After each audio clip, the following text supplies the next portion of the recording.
Hello and good evening. I'm Melisa Idris. Welcome to Consider This. This is the show where we want you to consider and then reconsider what you know of the news of the day.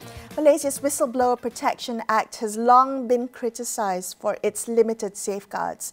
But now the government is considering amendments to the act, including stronger confidentiality measures, expanded physical protections, as well as a standardised reward scale. Now, will these changes truly strengthen whistleblower protections, or do they still fall short? Well, joining us on the show to discuss this further, I have Pushpan Murugiah, who is the CEO of the Centre to Combat Corruption and Cronyism, better known as the C4 Centre. Pushpan, thank you so much for being on the show with me today. If I may begin, Pushpan, talking about the most controversial provision under the Whistleblower Protection Act, the fact that whistleblowers forfeit their protections if they approach the media first before going to authorities to report the alleged transgression. Can I ask you about that? How do we make sense of that, Pushpan?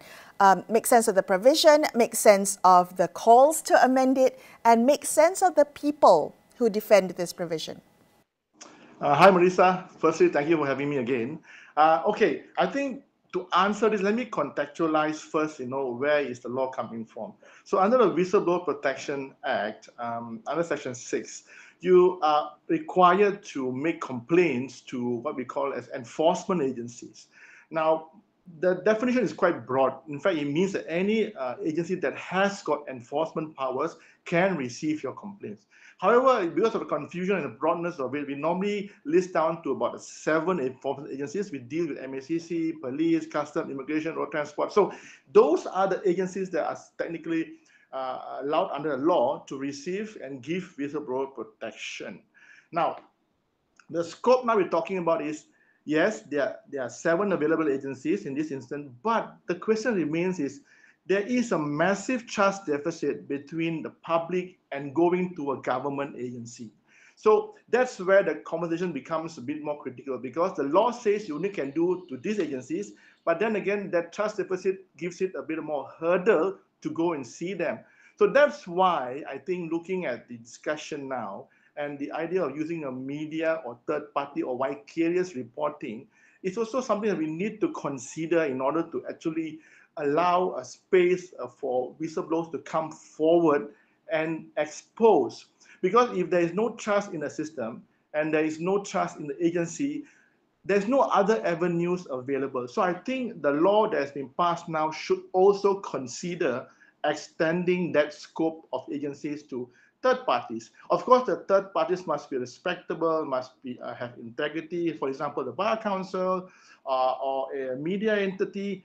And also, I think it's important for us to always remember the purpose of the Whistleblower Act is to encourage whistleblowing of corruption cases, criminal cases.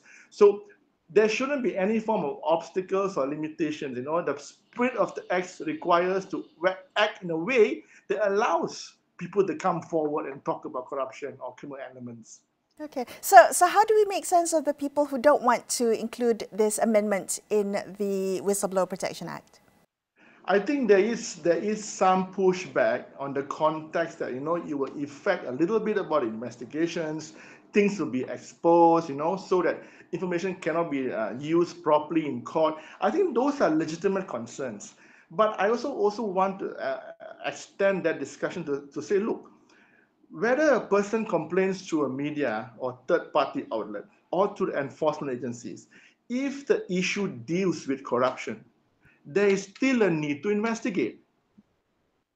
And there's still a need to provide protection. The only difference in this case will be to what degree the protection is reasonable or will help that particular whistleblower. So that will be the only consideration in that context. But the fact of the issue remains is there is a corruption activity, there is a whistleblower, there is activity that must be investigated. So that context, the bigger framing, the bigger understanding of why whistleblower has to come forward, that must take precedence over obstacles or regulatory functions. That's where I think this should come from as well. Okay, are there any other concerns that you have, any other gaps or weaknesses in the current legislation that you think needs to be addressed? I think for me, the main concern is the proviso in Section 6. Now, this deals with the issue of conflict of laws between a whistleblower's right to actually whistleblow and in conflict with other laws, for example, the Official Secrets Act, Section 203 A of the Penal Code. Now, let me just explain a little bit why it's a bit more difficult in that sense, why you have to change that. Now, most of the actual corruption, public corruption happens in the civil service. They know about it, it's in the public space. So they have access to this kind of information, right? So they have first-hand information. All these are generated through their work as their activity goes on daily. Now, the whistleblower is supposed to protect people that have information. Now, if I go and complain, but then my information is because as a civil servant, I got that information through my work, you will be caught under Section 203A. Now, the penalty for 203A is $1 million fine and a one year jail term. So my question to any civil servant is, even if there's something really such a grand scale corruption, would you really think of going forward? It's very difficult. It's very, you'll be fearful. You don't want to get into somebody's problematic situation with politicians, elites, the whole structure. So I think that's why it's important to first ensure protection of the whistleblower irrelevant of conflict of any law. So the president must apply to whistleblower law first. Any conflict shouldn't apply. You need to harmonize or repeal or amend the OSA as well as Section 203A of the Penal Code to ensure a space or an environment that people can come forward freely to give information. So that would mean explicit legal immunity under the Whistleblower Protection Act. Can you help me think that through? Are there concerns that it could be abused in terms of being protected from defamation law? How do we ensure that this is for whistleblowers who act in good faith? No, I think you raised 2 points. I'll come back to the good faith very shortly. But I think there has to be a framework where that whistleblower information given has to prescribe to a certain level of requirements or criteria. It can't be anything frivolous, anything that doesn't make any sense. So you have to have that form of at least a threshold to see what is very important. Now, that goes back to my question, the issue of good faith. I just want to raise this because many people are not talking about this. Now, let me just share a little bit. In the Conference of State Parties 10th session, which deals with the United Nations Convention Against Corruption, they passed a resolution 10/8, which defines good faith to mean that as long as a person believes the information is reasonably true, you need to provide that protection, irrelevant of the intention of the person making the report. Now, this brings me back to the issue of the Sabah whistleblower case. It's a very sensitive case. Everybody's talking about it. Now, the argument is that, he's part and parcel or complicit of the entire act. So therefore, he should not be given the protection. But if you look at the resolution, it explicitly says the intention is not a consideration as long as the information provided is reasonably trustworthy. You need to provide protection. The difference is what kind of protection, whether it justifies a full range or maybe just to protect his life, protect him from harm. So again, that's where that conversation has to happen. New developments are happening, and we as Malaysians need to adopt things that will actually help whistleblowers have better confidence in coming forward. When the government's also proposing this standardized reward scale for whistleblowers, do you think that financial incentives will encourage whistleblowing, will allow people to feel confident to provide what they, in good faith, think is corruption behavior or behaviors that can lead to corruptions? Or do you think there could be unintended consequences from this standardized reward system that the government is thinking about? Okay, let me give you a slightly different take. So basically, there's a reward system. It's a financial support. Now, let's look at firstly a whistleblower.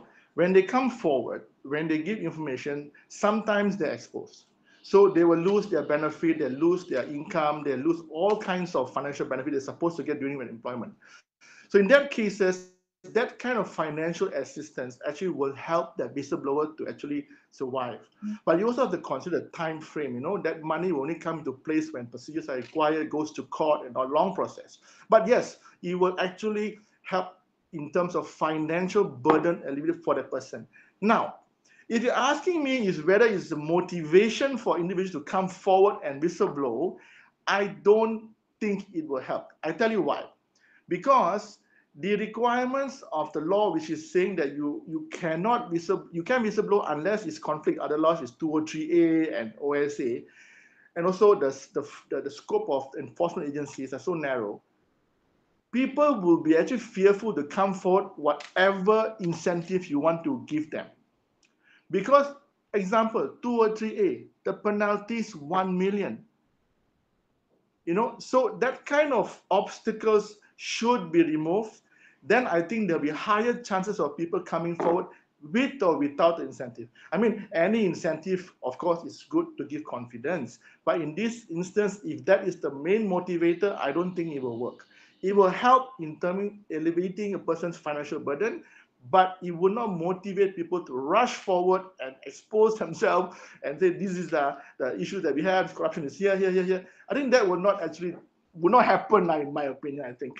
Okay, so the intent of this reward scale needs to be right. Can I ask you, Pushpan, in a couple of your answers earlier, you talked a little bit about, you raised the question, what kind of protections, to what degree should different types of whistleblowers get protections. Can you elaborate what you mean by that? How do we think through the different levels of protections that a whistleblower should get? Okay, for example, in the case of a whistleblower who is part and parcel of the entire complicit case, he's part and parcel from the beginning itself. Yes, he wants to finally whistleblow because maybe he wants to get away with it. Okay, fair enough. In that instances, the whistleblower protection will only be limited perhaps to his life, safety of his life, safety of his family's life, because he's exposing his partner who may be a big person, who will be a syndicate, could be a criminal. So you want to protect his safety. But doesn't mean that the other elements are also given. It's not. So that kind of scoping, that kind of threshold, we need to actually frame properly and trying to say what can we give to a person in this scenario. That's very important. Because if not, now, 1 or 2 minutes, just add a little bit more. There's a difference between corruption crime and other crimes, because corruption crimes normally deal with people who are in consensus to do activity, and very difficult for them to actually expose actual corruption, because the parties they are doing are all secretive, they're in collusion, they're quiet. So nobody wants to expose each other. So that's where they know, if I expose you, you get caught, both of us get caught. That's why there's a bit of difficulty in trying to expose corruption issues. Now, if you have a scenario where a person that is part and complicit, and then he exposes, and then he gets some protection, it will also act as a preventive mechanism for future. Anybody going into a deal like this will know, if that guy exposes me, he's safe, I am not safe. So you have another element of preventive mechanism built in place as well for future cases for them to have look. So I think that has a bigger assistance or help in trying to frame those things. Pushpan, thank you so much for being on the show with me. Pushpan Murugiah from the C4 Centre there. We're going to take a quick break here and consider this. We'll be back with more. Stay tuned.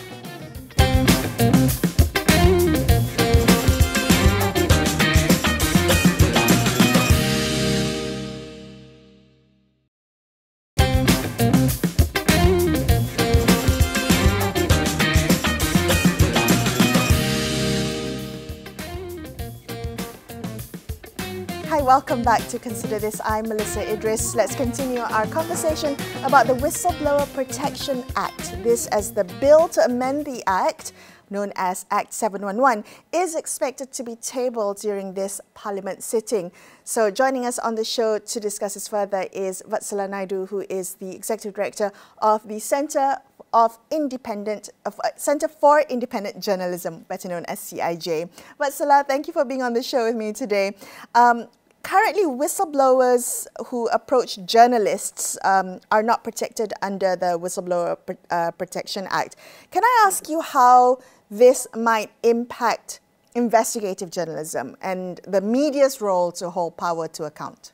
Yeah, I think it would have significant, I would say, ripple effect, I would say.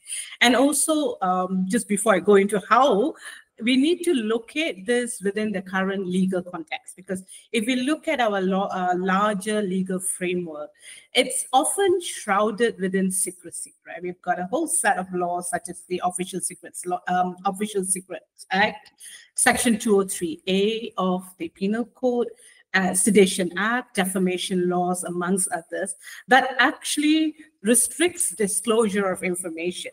So what this does, you're right, that it really weakens investigative journalism, because if there are no whistleblowers, if there are no sources, and these sources and whistleblowers are not accorded adequate legal protection, then journalists and media would lose critical sources.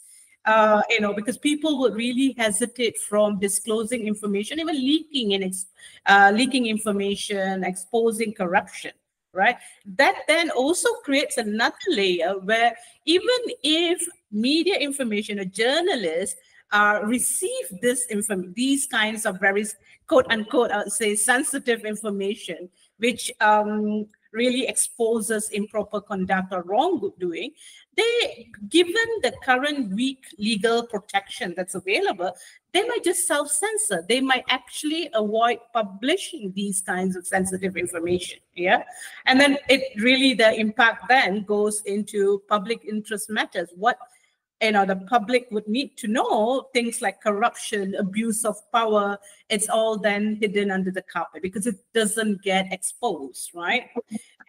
And of course, that would mean that people, especially government, big corporations, would not be held accountable. There'll be less scrutiny. And what we have seen within Malaysia, the lack of trust within state institutions would mean that whistleblowers, who are still expected to go to these enforcement agencies, then would face perhaps the same corrupt entities within these agencies, potential for selective prosecution, suppression of investigation, even preventing exposure is likely to happen. So all these creates this climate that, really limits media freedom essentially, but impacts the public the most. Wathshlah, if we take a real life example and a current contemporary case, the case of the Malaysia Kini whistleblower, when you look at how the response to it has unfolded over the past few months, what lessons can you draw from that? What has it highlighted to you about the way Malaysia protects or treats whistleblowers? What's really interesting, if we look at large corruption scandals in Malaysia, right, it's often through exposés, right, and through media. Even one MDB scandal, Malaysia's largest, biggest corruption case, was uncovered by journalists. And if not for information being disclosed to the Wall Street Journal or the Sarawak Report, we would not have gotten that same information. That exposure or the expose wouldn't have happened. All right. So and often, of course, this could have all have happened earlier if there's better protection. So more people would have come out to reveal more sensitive information.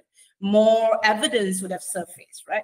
So Malaysia Kini case, or the whistleblowers case, especially in regards to the Sabah graft or fraud allegations, it's not unique in nature. It re-emphasizes the lack of protection that we have for whistleblowers. Because what has happened since these videos were released, right? What we see leaders just deflating the issues. The emphasis has been on the method of disclosure rather than what information has been disclosed, right? And then, of course, the method in itself. Why did the whistleblower have to go to the media? And the whistleblower's lawyer himself has said that it's lack of confidence in the state institution. All right. And this then gets, all these becomes more credible because the attempt to discredit the whistleblower is also great. The Sabah chief minister himself has, just completely dismissed the allegation, and he's made statements that it's an attempt to tarnish its administration. He's made statements that allegations that the whistleblower is collaborating with other parties, with other vested interests in this whole mining industry. In fact, even the MACC's chair statement yesterday kind of so lackluster, basically saying things like lack of significant information, so all this creates this climate where whistleblowers are definitely not protected unless you go through the very agency that's probably going to cover up some of these allegations. But also, even when they go to media, then they are attacked for not using the right channels. Right. Okay. So what you said is really interesting. The method of disclosure, it has become far more important than what has been disclosed. Wathshlah, how do we think about that? Are there legitimate concerns or drawbacks of whistleblowers going to the media, to the news media? Are there risks? Why is there a provision that revokes or forfeits this protection for whistleblowers? If I could just make a very flippant comment, it's mainly to protect the authorities, right? That these kinds of requirements are put in place. Because if you really look at very progressive countries, there are different means of disclosure that will be allowed. What we've heard, not just Malaysia, but also other countries with similar requirements where whistleblowers will have to access the right protection through the right channel, i.e. enforcement agencies. The kind of justification that they've used are basically the need for, say, systematic investigation or systematic evidence collection. And the Prime Minister's statement the other day was very interesting.